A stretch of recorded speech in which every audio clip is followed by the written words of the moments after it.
Hi friends, నేనైతే ఈరోజు మునగాకు ఫ్రై ఎలా చేయాలో చూపిస్తాను. రండి చూద్దాం.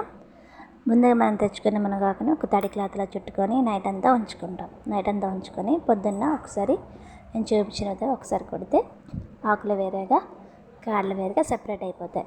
చిన్న కాళ్ళ కోసమని ఒక మినపప్పు జల్లెల్లో వేసుకొని నేను చూపించిన విధంగా జల్లించుకుంటే చిన్న కాళ్ళని కిందకి పడిపోగా ఆ జల్లించిన ఆకుని ఒక బౌల్లో వేసుకొని ఉంచుకొని ఈలోగా తాలింపు కోసమని జీలకర్ర, ఎండుమిర్చి ముక్కలు, కొంచెం కరివేపాకు, తెల్లుల్లిపాయలు, ఒక ప్యాన్ పెట్టుకొని ఆయిల్ వేసుకొని హీట్ అయ్యాక కొంచెం ఆవాలు, చిన్నవిగా కట్ చేసుకొని ఉంచుకున్న ఎండుమిర్చి, అలాగే కొంచెం కరివేపాకు, 2 స్పూన్ల మినపప్పు, 3 స్పూన్ల జీలకర్ర వేసుకొని కలుపుకుంటాం.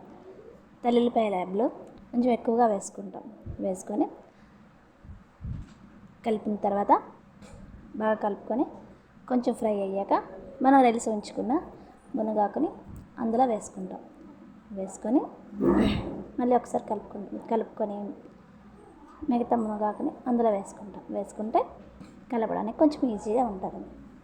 వేసుకున్న తర్వాత కొంచెం మగ్గాక దానికి సరిపడంత సాల్ట్ వేసుకొని మళ్ళీ ఒకసారి కలుపుకొని అలా 1 గంట పాటు కలుపుకొని కలర్ షేడ్ అయ్యేంత వరకు కలుపుకుంటాం ఫ్రెండ్స్.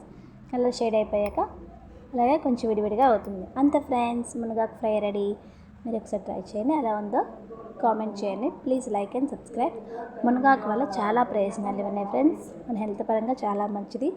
ఇప్పుడు మనకి ఆపరేషన్లకి కుట్లు మానడానికి మునగాకు తింటే చాలా మంచిది.